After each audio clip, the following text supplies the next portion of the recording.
महाराष्ट्र नवनिर्माण सेनेतून मनसेचे नेते वैभव खेडेकर यांच्यासह 3 जे जिल्हाध्यक्ष पदावरती कार्यकर्ते होते त्यांची हकालपट्टी करण्यात आली। यानंतर वैभव खेडेकर यांचा जो पक्षप्रवेश आहे हा भाजपमध्ये निश्चित झालेला आहे।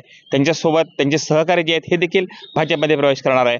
मी बातचीत करणार आहे संतोष नरवाडे यांच्याशी। कशा पद्धतीचा प्रवास होता मनसेला आणि आता थांबतोय?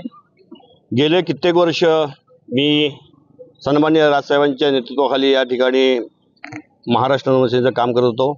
थोडं दुःख वाटतंय, अत्यंत दुःख वाटतंय, कारण गेले कित्येक वर्ष या पक्षामध्ये प्रामाणिकपणे काम केलं। सन्माननीय राजसाहेबांनी जी जबाबदारी दिली, पूर्वी मला तालुकाध्यक्ष केलं, जिल्हा सचिव केलं, जिल्हाध्यक्ष केलं आणि सन्माननीय वैभवच्या नेतृत्वाखाली या ठिकाणी रत्नागिरी जिल्ह्यामध्ये महाराष्ट्र नवनिर्माण सेनेचं जे काही रोपटं होतं, जे काही काम होतं ते मी माझ्या पद्धतीने वाढवण्याचा प्रयत्न केला आणि करत होतो।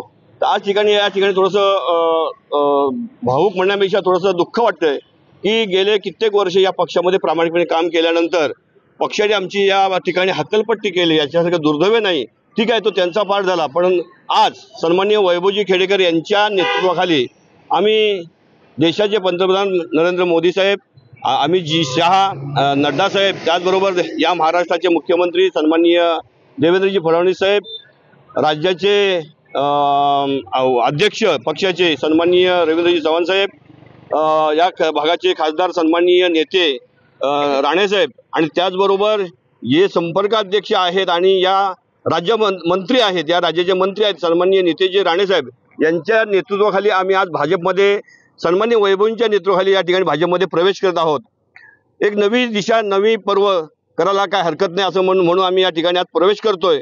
ज्या पद्धतीने आम्ही महाराष्ट्र नवनिर्माण सेनेमध्ये अहोरात्र काम केलं, त्याचबरोबर या भाजपमध्ये भारतीय जनता पार्टीमध्ये अहोरात्र काम करून लोकांच्या ज्या समस्या आहेत, लोकांचे जे विकासापासून वंचित झालेत, या माध्यमातून या ठिकाणी काम करण्याचं आम्ही सन्माननीय वैभवजी खेडेकर यांच्या नेतृत्वामध्ये ठरवलेलं आहे। आणि आम्ही सगळे या ठिकाणी आमचे सगळे चिपळूण तालुक्यातले पदाधिकारी असतील, जिल्हा तालुकाध्यक्ष असतील, उपतालुकाध्यक्ष असतील, विभागाध्यक्ष असतील, शाखाध्यक्ष असतील, सेलचे पदाधिकारी आहेत, ही सगळी मंडळी आम्ही आज वैभवजी खेडेकर यांच्या नेतृत्वाखाली भाजपमध्ये पक्षप्रवेश करणार आहोत, करत आहोत। यासाठी आम्ही सगळे निघालेलो आहोत। चिपळूणमधून आपण मनसे वाढवली होती, कोकणामधून मनसेला सर्व धोका मानला जातोय, कारण वैभव खेडेकर यांच्यासोबत 3 अन्य जिल्हा प्रमुख जे आहेत त्यांच्यावरती कारवाई करण्यात होती, बडतर्फीची कारवाई होती। या कारवाईकडे आपण कसं बघताय जी मनसे तुमच्यावर केली होती? तसं पाहिलं तर आम्ही आमच्या पद्धतीने प्रामाणिकपणे काम केलं। शेवटी हा जो निर्णय आहे हा पक्षाचा निर्णय आहे, सन्माननीय राजसाहेबांचा निर्णय, तो त्यांचा पक्ष आहे, त्यांनी काय करायचं त्यांनी ठरवायचं। पण आम्ही जे काम केलं आहे आम्ही सन्माननीय वैभवजी खेडेकरांच्या यांच्या नेतृत्वामध्ये पक्षाचं प्रामाणिकपणे काम केलं। आमचं तत्व आहे, ज्या पक्षात आपण जातो त्या पक्षामध्ये तिथल्या पक्षाचं प्रामाणिकपणे काम करणं हे आमचं तत्व आहे, हे आमचं धोरण आहे। कोकणामध्ये जे मनसे आहे हे मनसे संपूर्ण अशी आपल्यामार्फत, आपल्या जिल्हा प्रमुखांच्या मार्फत वाढलेली होती।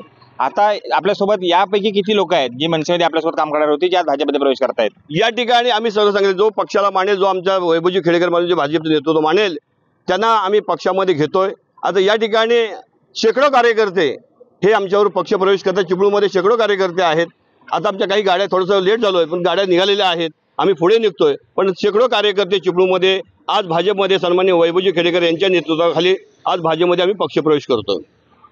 वैभव खेडेकर यांचा पक्षप्रवेश आज निश्चित झालेला आहे, त्यांच्यावरती कारवाई झाली। ते जिल्हा प्रमुख देखील या ठिकाणी आहेत आणि त्यांच्यासोबत मनसेचे अनेक पदाधिकारी देखील पक्षप्रवेश करणार आहेत। यामुळं हा महाराष्ट्र नवनिर्माण सेनेला मोठा धक्का मानला जातोय।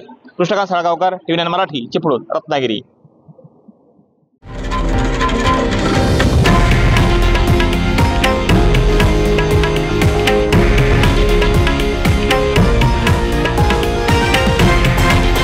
हे आहे देशातील नंबर 1 न्यूज नेटवर्क आणि आपण पाहत आहात TV9 मराठी, एकमेव।